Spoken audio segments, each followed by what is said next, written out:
नमस्कार दोस्तों, मैं सतीश चंद्र भास्कर आप सभी लोगों का आपके अपने channel RT+ centre of knowledge में एक नए बिंदु के साथ स्वागत करता हूं। आज का जो बिंदु है वो है बाल विकास के नियम।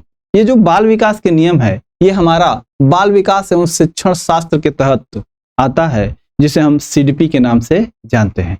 बाल विकास के नियम या सिद्धांत इतने महत्वपूर्ण हैं कि यह बालक में विकास किस तरीके से होता है, किस क्रम में होता है, उसको निर्धारित करता है। ये कहें इसके माध्यम से बच्चे का विकास किस तरीके से होता है उसकी हमें सही तरीके से जानकारी हो जाती है।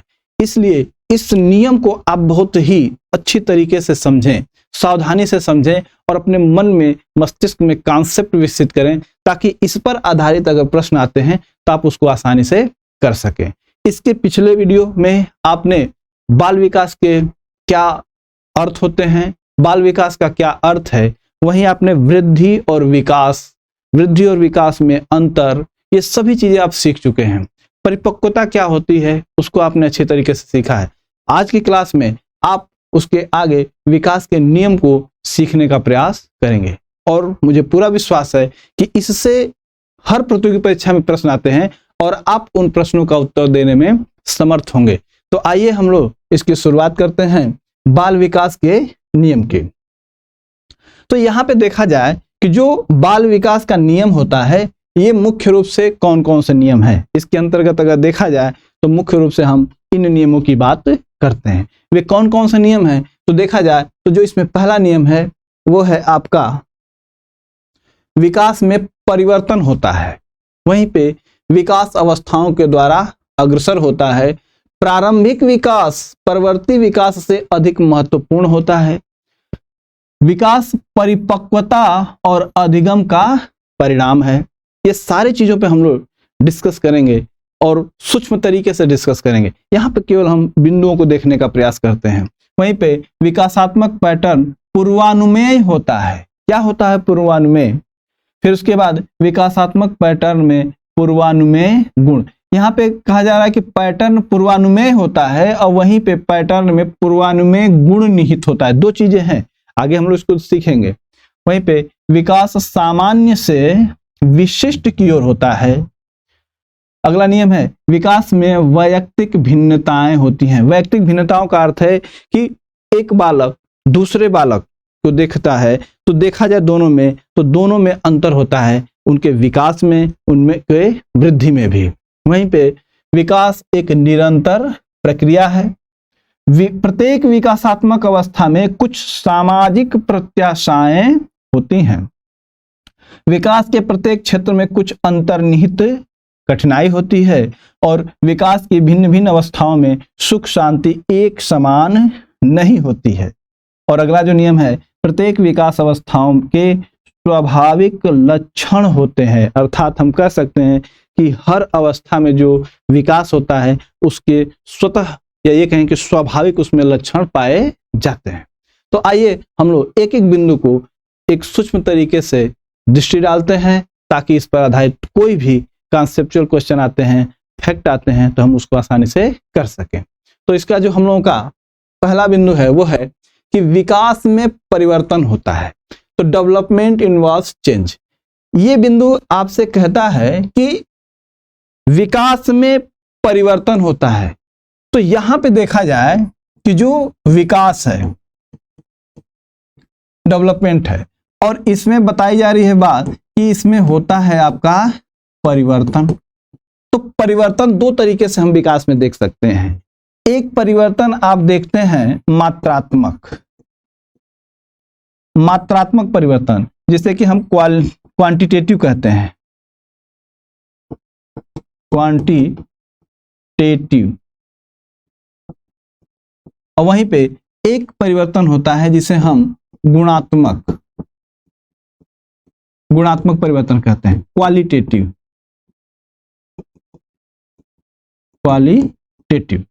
अब देखिए कि जो बालक में विकास मात्रात्मक होते हैं यह सामान्यतः वृद्धि को प्रदर्शित करते हैं,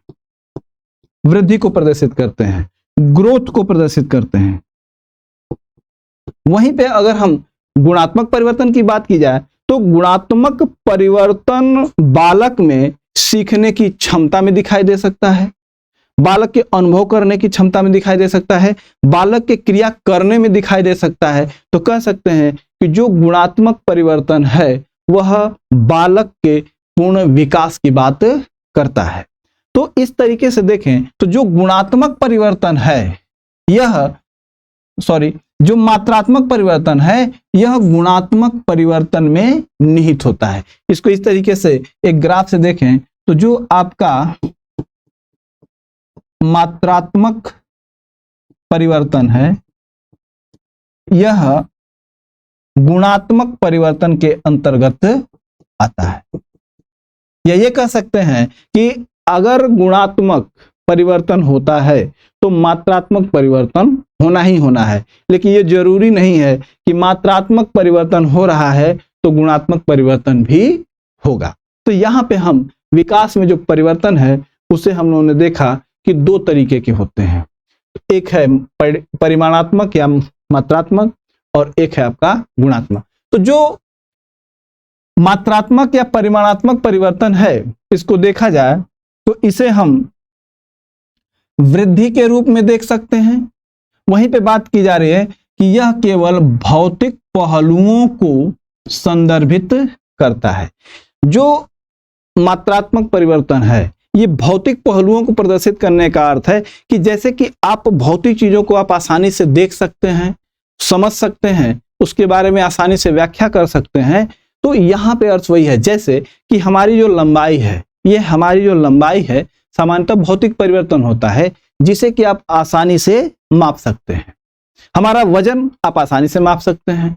तो यहाँ पे जो परिमाणात्मक परिवर्तन है यह वृद्धि को प्रदर्शित करता है जो कि भौतिक पहलुओं से संबंध रखता है। वहीं पे उदाहरण के तौर पर देखा जाए तो शरीर के बनावट में परिवर्तन, आकार में परिवर्तन और शरीर के भीतरी अंगों में परिवर्तन। भीतरी अंगों में परिवर्तन का अर्थ है कि जो आपके शरीर के अंदर तंत्रिकाएं तंत्र हैं, नर्वस, ये आपके शरीर की जो मांसपेशियां हैं, हड्डियां हैं, इन सब में परिवर्तन को प्रदर्शित करता है।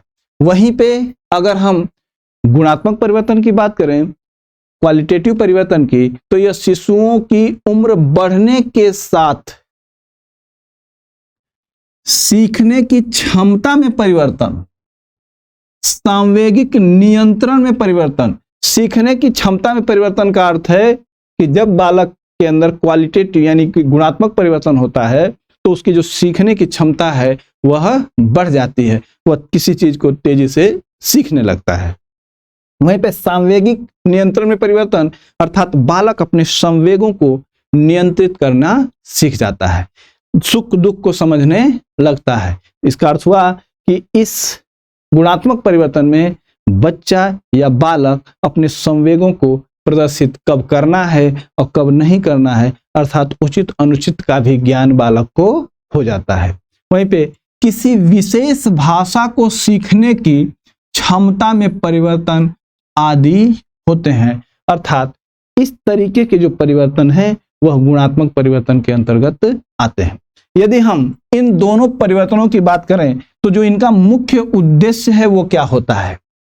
जो गुणात्मक और मात्रात्मक परिवर्तन होते हैं उनके जो मुख्य उद्देश्य होते हैं वो पहला है कि बालक के भीतर छिपी आनुवंशिक अंतःशक्ति, बालक के अंदर जो माता पिता से उसके अंदर जो गुण पाए गए हैं जिसे कि हम आनुवंशिक शक्ति कह रहे हैं, तो आनुवंशिक अंतःशक्ति की अभिव्यक्ति तथा प्राप्ति से होता है।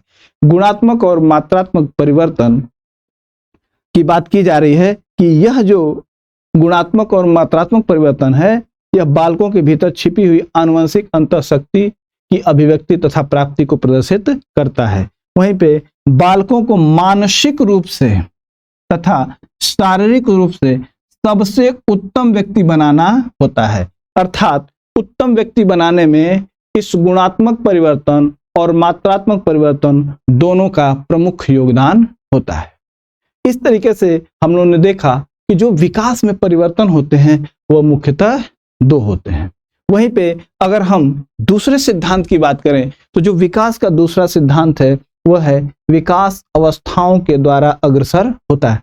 इस चीज को ऐसे देखा जाए कि जो विकास है, अगर हम विकास की बात करें तो विकास में सामान्यतः अगर हम अवस्थाओं की बात करें तो हम कहते हैं कि एक होती है शैशवावस्था,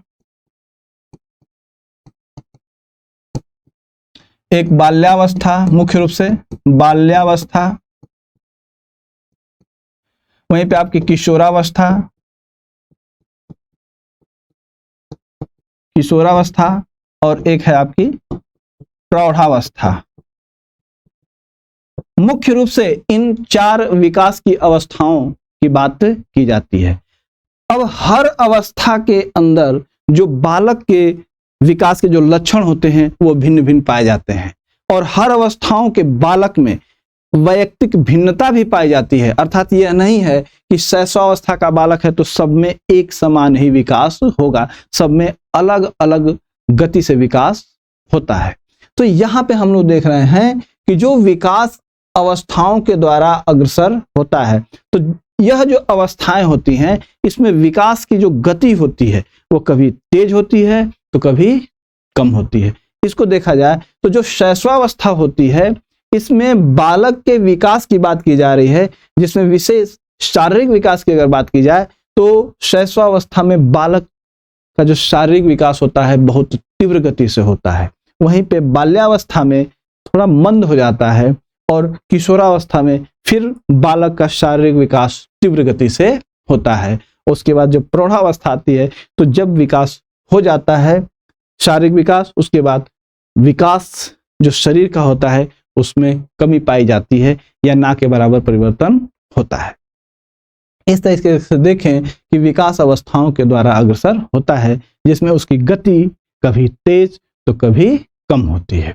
वहीं पे अगर देखा जाए अगले सिद्धांत की बात करें तो जो अगला सिद्धांत है वो है प्रारंभिक विकास परवर्ती विकास से अधिक महत्वपूर्ण होता है। ये बिंदु कह रहा है कि जो प्रारंभिक विकास है और परिवर्ती विकास, प्रारंभिक विकास और परवर्ती यानी कि प्रारंभिक विकास के बाद जो आने वाला विकास है, इस विकास से कहीं अधिक महत्वपूर्ण है इसके पहले का विकास।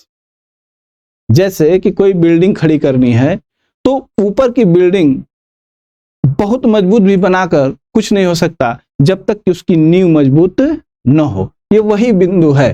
क्या कहा जा रहा है कि जो बालक का विकास है, जैसा कि आपने देखा कि बालक के विकास की जो अवस्थाएं हैं, 4 अवस्थाएं आपने कहा, शैशवावस्था, बाल्यावस्था, किशोरावस्था, प्रौढ़ावस्था। तो जो बाल्यावस्था का विकास है इससे कहीं ज्यादा महत्वपूर्ण है उसका शैशवावस्था, किशोरावस्था से कहीं महत्वपूर्ण है बाल्यावस्था। वो इसलिए क्योंकि अगर बालक शैशवावस्था में अच्छी तरीके से उसका विकास हो गया है, उसके अंदर परिवर्तन हो गए हैं, तो ये सही तरीके का जो विकास होगा वो बाल्यावस्था में जो परिवर्तन होने चाहिए उसमें सहायक होगा। अगर इस अवस्था में बालक रोगी हो गया, किसी तरीके से मानसिक या शारीरिक रूप से ग्रसित हो जाएगा, तो बाल्यावस्था में उसका सही विकास नहीं होगा। अगर बाल्यावस्था में समस्या हो गई तो किशोरावस्था में सही विकास नहीं होगा। अर्थात यह बिंदु कह रहा है कि परिवर्ती विकास से महत्वपूर्ण है उसका प्रारंभिक विकास। इसी बिंदु को समझें तो कहा जा रहा है कि प्रथम 5 या 6 साल की अवधि का विकास तुलनात्मक रूप से बाद या परवर्ती विकास की तुलना में अधिक महत्वपूर्ण होता है, जैसा कि आपने देखा है। वहीं पे फ्रायड महोदय कहते हैं कि जो कुसमायोजित बालक होते हैं, कुसमायोजित बालक का अर्थ होता है कि वे बालक जो अपने वातावरण में अपने आप को समायोजित नहीं कर पाते हैं, उस वातावरण के अनुसार अपने आप को ढाल नहीं लेते हैं, एडजस्ट नहीं कर पाते हैं। तो कहते हैं कि जो कुसमायोजित बालक हैं उनके बारे में उन्होंने अध्ययन किया, और जब उनके बारे में अध्ययन करते हैं तो बताते हैं कि किशोरों यानी एडोलसेंस के कुसमायोजन का कारण बचपन की कुछ प्रतिकूल अनुभूतियां तथा मानसिक संघर्ष होता है। फ्रायड महोदय ने कहा कि जो किशोर होते हैं तो किशोरों के कुसमायोजन का जो मुख्य कारण है वह है उसके बचपन की कुछ प्रतिकूल अनुभूतियां। बच्चे ने बचपन में जो अनुभव किया है वह अपने अनुकूल नहीं किया है, ये कहें कि जो बालक के अंदर विकास होना चाहिए उस चीज को वो अनुभव नहीं किया है, या ये कहें कि उसके अंदर उस तरीके का विकास नहीं हुआ है। तो बचपन की कुछ प्रतिकूल अनुभूतियां और मानसिक संघर्ष, घर का वातावरण अगर सही नहीं है, समाज का वातावरण सही नहीं है, तो जो बच्चा होगा वो मानसिक संघर्ष करता हुआ नजर आता है। तो मानसिक संघर्ष तथा प्रतिकूल अनुभूतियां से होता है। वहीं पे बताई जा रही है बात कि प्रारंभिक विकास परवर्ती विकास से दो कारणों से महत्वपूर्ण है। मुख्य रूप से किन कारणों से महत्वपूर्ण है आपका प्रारंभिक विकास? नंबर 1 है, प्रारंभिक अवस्था में बताई गई बातों को बालक जल्द ही एक आदत का रूप दे देता है। ये बहुत अच्छी बात बताई जा रही है कि जो बालक होते हैं वो प्रारंभिक अवस्था की बात की जाए, शैशवावस्था की बात की जाए, बाल्यावस्था की बात की जाए, तो इन अवस्थाओं में जो बालक होते हैं उनको कोई भी दिशा निर्देशन अगर दिया जाता है तो इन अवस्थाओं में बालक उन्हें अपने अंदर आदत के रूप में ग्रहण कर लेते हैं। और एक बिंदु और है यहाँ पे, आप समझ जाइए अपने मस्तिष्क में कि बालक के अंदर अगर आप सही दिशा में विकास करना चाहते हैं तो उसके अंदर अच्छी आदतों का निर्माण करें। अगर आप अच्छी आदतों का निर्माण करते हैं तो बच्चा स्वयं से निर्देशित होने लगेगा धीरे धीरे, अर्थात उसे बार बार आपको समय से उठाने की जरूरत नहीं पड़ेगी, समय से उसे हर क्रिया करने के लिए प्रेरित नहीं करना पड़ेगा। इसलिए आप बच्चे को शुरुआत से उसके अंदर अच्छी आदतें डालना शुरू कर दें।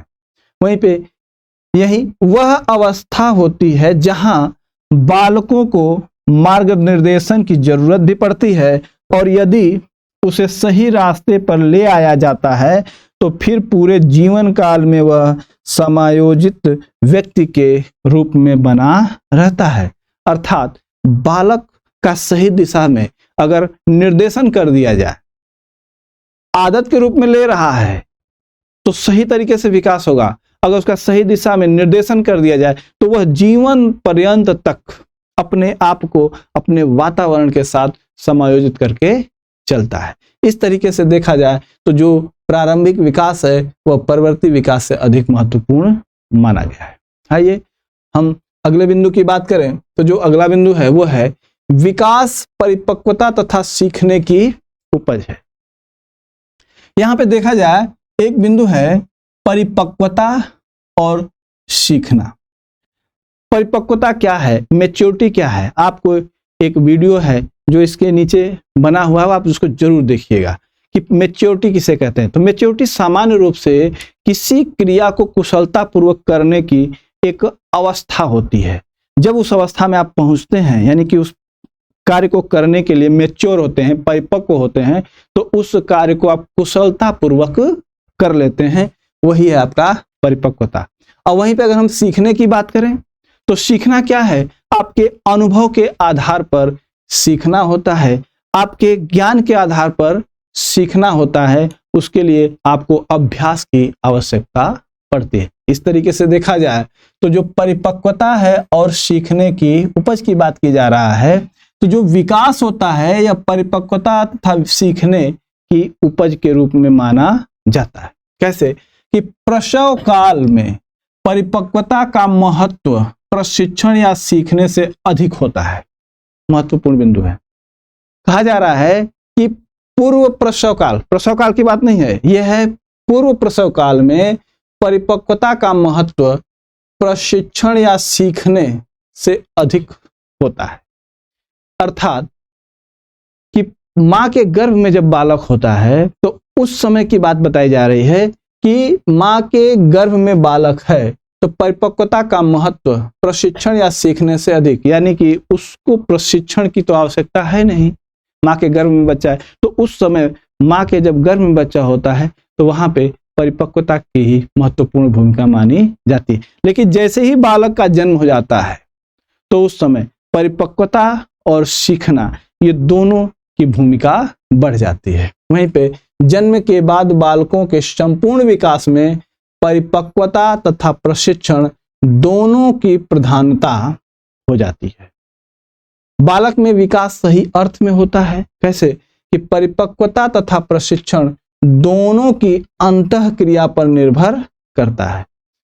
परिपक्वता का संबंध चूंकि आनुवंशिक अंतःशक्तियों से होता है, अतः बालकों के विकास में यह एक तरह से चहारदीवारी बना देता है। चहारदीवारी बनाने का अर्थ हुआ कि जो आनुवंशिक चीजें होती हैं वह बच्चे के चारों ओर एक दीवार बनाने का काम करते हैं, अर्थात आनुवंशिक जो लक्षण होते हैं इससे बालक बाहर नहीं निकल पाता है। जैसे कि हमारी जो लंबाई है, हमारा जो रंग रूप है, ये सब हमारे अंदर जो आए हैं वो आनुवंशिक हैं। हम इसमें परिवर्तन करना चाहें तो परिवर्तन नहीं कर सकते हैं। ये वही बिंदु बताया जा रहा है कि जो आनुवंशिक चीजें होती हैं वो चहारदीवारी का काम करती हैं। आइए अगले बिंदु को देखते हैं। हमारा जो अगला बिंदु है वो है विकासात्मक पैटर्न पूर्वानुमेय होता है। विकासात्मक पैटर्न पूर्वानुमेय का अर्थ होता है कि पहले से ही यह निर्धारित है कि बालक का जो विकास है वह इसी तरीके से होगा, या ये कहें कि निश्चित क्रम में बालक का विकास होगा। तो बालक का जो विकास होता है वो किस क्रम में होता है, तो यहाँ पे देखा जाए तो जो बालक का विकास है वह मुख्य रूप से दो क्रमों की बात की जा रही है। कौन कौन से? एक क्रम होता है मस्तकाधोमुखी क्रम, और दूसरा जो है वह निकट दूर क्रम। इस तरीके से समझें तो जो बालक का विकास है वह मस्तकाधोमुखी क्रम में होता है, जिसे कि हम सिरह पदाभिमुख यानी कि सिर से पैर के तरफ जो बालक का विकास होता है उसे हम कहते हैं, और इसे हम ऊर्ध्वाधर विकास भी कहते हैं। जैसे कि इस बालक में देखिए कि यह जो बालक का विकास है यह सिर से पैर के तरफ, अगर सिर से पैर के तरफ की बात की जाए तो ये जो सिर से पैर के तरफ बालक का विकास होता है यह मस्तकाधोमुखी क्रम में विकास माना जाता है, जिसे ऊर्ध्वाधर विकास यानी कि वर्टिकल विकास भी कहते हैं। रूप में देखें तो पहले शिशु के सिर उठता है, फिर वो बैठना प्रारंभ कर देता है और अंत में चलना प्रारंभ करता है। इसके कहने का अर्थ है कि जो बालक होता है इसके अंदर सिर से पैर के विकास का अर्थ यह है, जिसे कि हम सिरह पदाभिमुख कहते हैं। बालक पहले सिर को उठाता है, गर्दन उठाता है, फिर उसके बाद जब गर्दन उठाता है उसके बाद वह बैठना प्रारंभ करता है और फिर चलना शुरू करता है, जिसे कि वह सिरह पदाभिमुख विकास कहा जाता है। वहीं पे जो दूसरा विकास है निकट दूर क्रम, अर्थात केंद्र से परिधि के तरफ, इस विकास को अगर देखें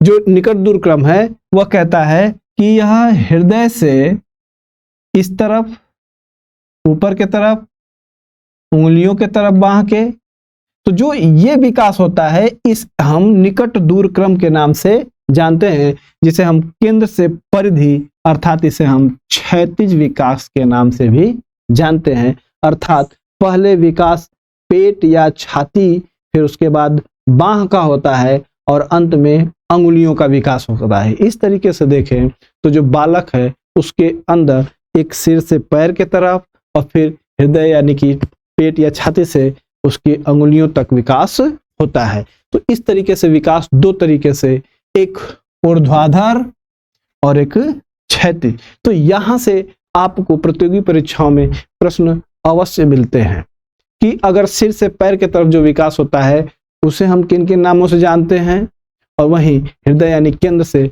परिधि की तरफ जो विकास होता है उसे हम किन किन नामों से जानते हैं। तो कहेंगे कि विकास का जो पैटर्न होता है वो पूर्वानुमेय होता है। इसके बाद हम देखते हैं अगला जो महत्वपूर्ण सिद्धांत या नियम है वो है विकासात्मक पैटर्न में पूर्वानुमेय गुण होते हैं। जब बालक का विकास होता है और एक निश्चित क्रम में हो रहा है तो उसके अंदर एक निश्चित गुण पाए जाते हैं। वहीं पे उस बिंदु को देखा जाए तो मुख्य रूप से 5 ऐसे गुण पाए जाते हैं जिसकी बात हम करते हैं। कौन कौन से हैं? तो पहला है कि समान उम्र के बालकों में एक समान ढंग का विकासात्मक पैटर्न देखने को मिलता है। अर्थात दो बालक समान उम्र के हैं तो उनके अंदर जो गुण पाए जाएंगे वो एक समान पाए जाएंगे। कैसे? कि सभी बालक चलना प्रारंभ करने से पहले अपने पैर पर खड़ा होने की अनुक्रिया करते हैं।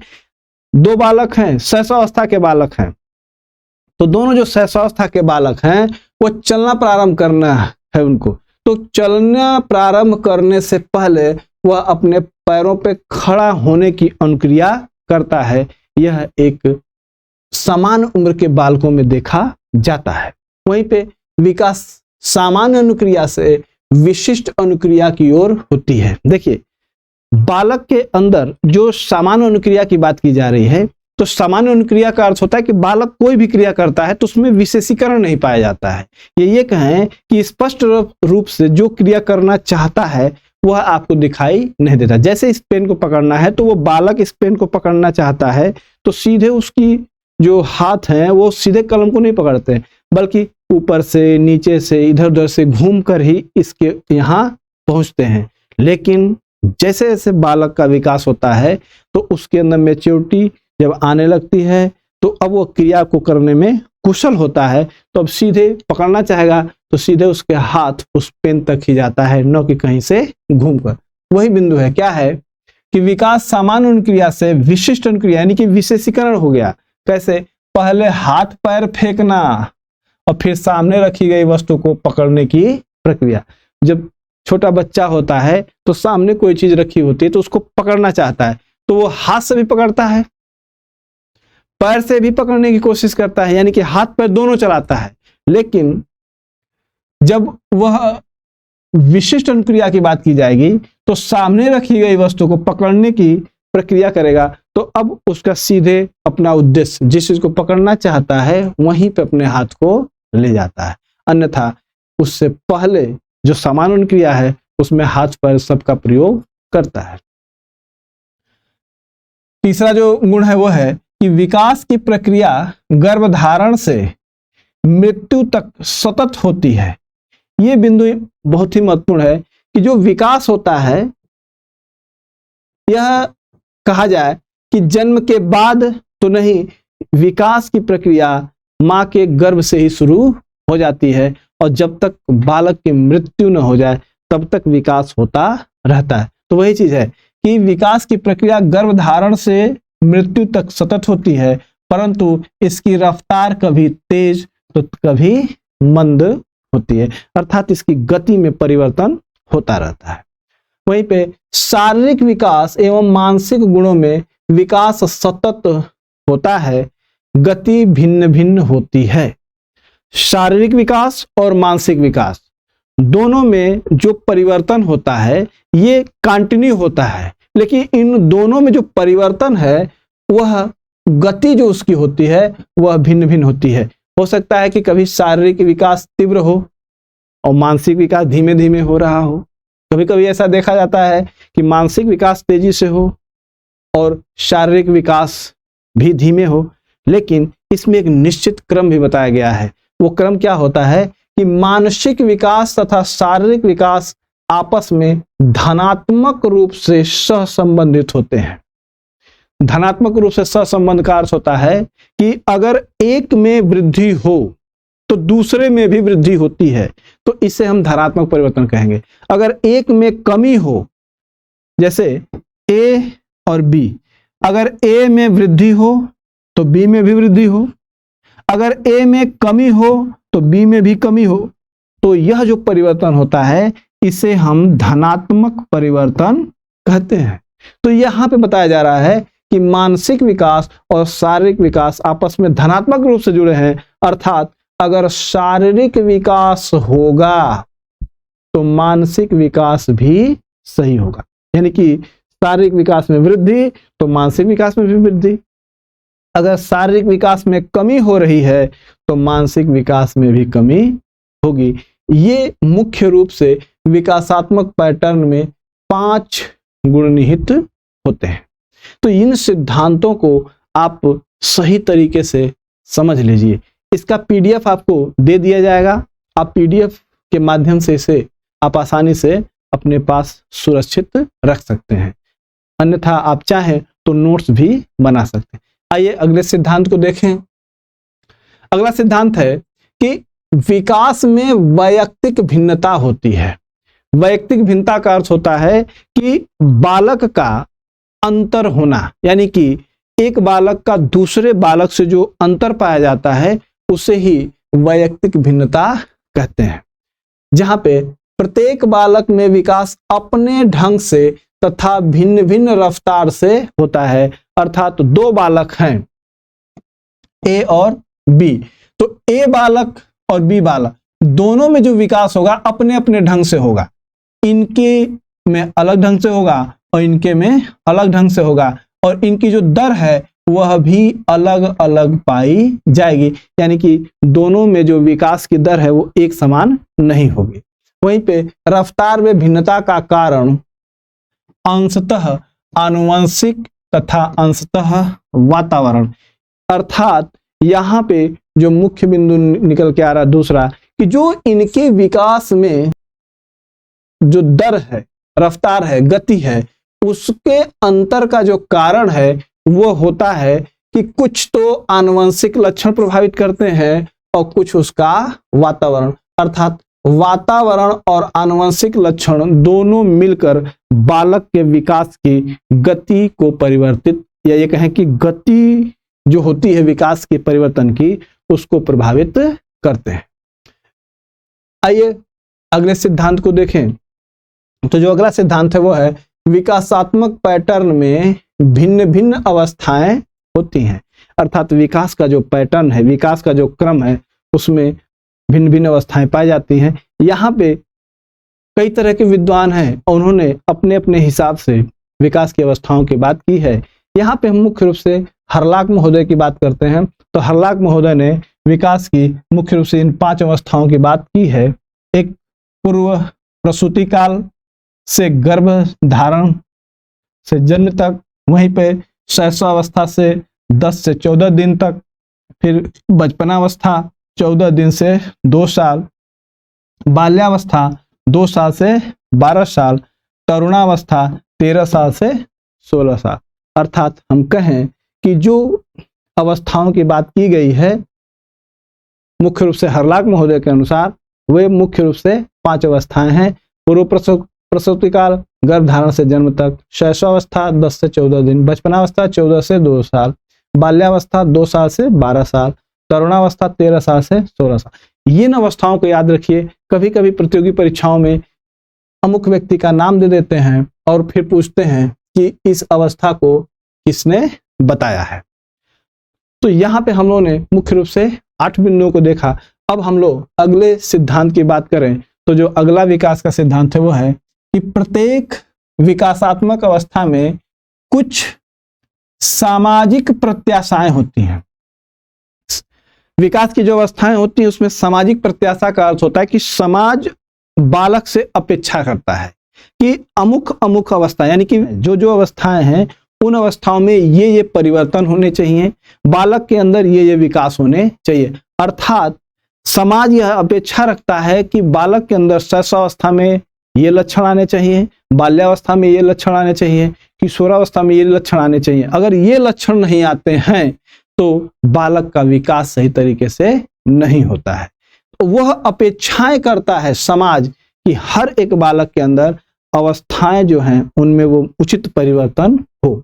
वही है कि प्रत्येक समाज तथा संस्कृति में बालक एक खास उम्र होने पर कुछ खास व्यवहारों या अन्य व्यवहारों की अपेक्षा जल्दी सीख लेता है।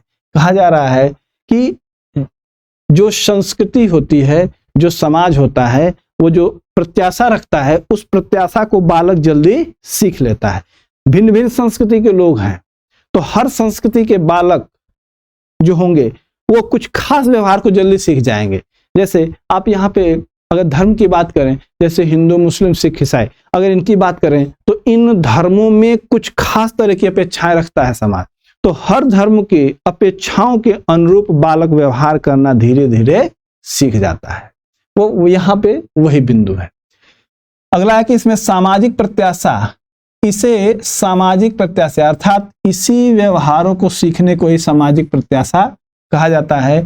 इस सामाजिक प्रत्याशा को ही हबिग हर्ष महोदय ने विकासात्मक पाठ का नाम दिया था, जिसे हम डेवलपमेंट टास्क कहते हैं। डेवलपमेंट टास्क का एक वीडियो पूरा पड़ा हुआ है, आप वहां जाकर डेवलपमेंट टास्क जो है कि हविग हर्ष ने दिया है उसको आप अच्छी तरीके से सीख सकते हैं। वहीं पे जो अगला सिद्धांत है वो है विकास के प्रत्येक क्षेत्र में कुछ अंतर्निहित कठिनाई होती है। सामान्य सी बात है कि बालक जब विकास बालक का होता है तो हर अवस्थाओं में कुछ न कुछ कठिनाइयां पाई जाती हैं। उसमें उसके जो कारक बताए गए हैं, एक पर्यावरणीय कारक और एक बालक के भीतर, अर्थात बालक का स्वयं में एक कारक है और जो वातावरण है। ये दो मुख्य रूप से कारकों की बात की जा रही है। तो जो पर्यावरणीय कारक है उसकी बात की जाए तो उचित तथा प्रोत्साहन देने वाला अगर वातावरण न मिलना, अगर बालक में बाधा उत्पन्न होती है तो जो पर्यावरणीय कारक होते हैं वो उचित प्रोत्साहन नहीं देते हैं, जिसके कारण बालक का विकास प्रभावित होता है। वहीं पे बालक के भीतर की बात करें तो जो अंतःस्रावी ग्रंथियां होती हैं उनका अविकसित होना बालक के विकास में बाधा उत्पन्न करता है। वहीं पे इस तरीके से हमने देखा कि विकास के प्रत्येक क्षेत्र में कुछ अंतर्निहित कठिनाई होती है। आइए अगले बिंदु को देखते हैं कि विकास के भिन्न भिन्न अवस्थाओं में सुख शांति एक समान नहीं होती है। अर्थात बालक का जब विकास होता है तो हर अवस्थाओं में सुख शांति अलग अलग पाई जाती है। इसकी बात की जाए तो जो बचपना अवस्था होता है, जो कि जन्म के 2 सप्ताह से 2 साल तक होता है, इसमें सबसे अधिक सुख शांति पाई जाती है। ये बहुत ही महत्वपूर्ण क्वेश्चन है। यहाँ से ये क्वेश्चन पूछे गए हैं पिछले एग्जाम में। आप याद रखिए कि सबसे अधिक सुख शांति बालक को किस अवस्था में पाई जाती है, तो वह है बचपना अवस्था। वहीं पे बाल्यावस्था जो कि 6 से 12 साल तक बताई जा रही है, तुलनात्मक रूप से अधिक खुश नजर आते हैं। सबसे अधिक खुश नहीं है, तुलनात्मक रूप में खुश हैं, लेकिन जो बचपना अवस्था है इससे अधिक खुश नहीं है। लेकिन वहीं पे अगर बात की जाए प्रौढ़ावस्था की तो सबसे अशांत तथा अप्रिय अवस्था होती है, क्योंकि इस अवस्था में तरह तरह की नई नई जवाबदेहियां आ जाती हैं और उसके बच्चे को उन जवाबदेहियों का उत्तर देना पड़ता है। ये कहें कि इस अवस्था में बालक के ऊपर जिम्मेदारी यानी कि कंधे पर जिम्मेदारी आ जाती है। इस तरीके से हमने देखा कि विकास की भिन्न भिन्न अवस्थाओं में जो सुख शांति है वो एक समान नहीं होते। अब हम लोग ये सीखने का प्रयास करते हैं कि जो विकास के नियम हैं उनकी शैक्षिक उपयोगिता क्या है, इन सिद्धांतों के माध्यम से शिक्षा में क्या योगदान दिया जा सकता है। तो विकास के नियम की जानकारी से शिक्षक यह निश्चित रूप से पूर्व कथन कर पाते हैं कि बालकों में किस तरह का विकास हो रहा है, किस तरह का विकास हो रहा है बालकों में। अगर वह विकास के नियम को जानता है तो उसको बता सकता है, उस तरीके से उसका दिशा निर्देशन भी कर सकता है। तो कब विकास की गति धीमी होती है और कब तीव्र, इसमें शिक्षक यह निश्चित कर लेते हैं कि बालकों को किस ढंग का पाठ्यक्रम कब पढ़ाना चाहिए। वहीं पे अगले उपयोगिता है कि शिक्षक विकास के नियमों के आधार पर बालकों को वातावरण के साथ अच्छे समायोजन करने के लिए प्रेरित कर सकने में समर्थ होते हैं।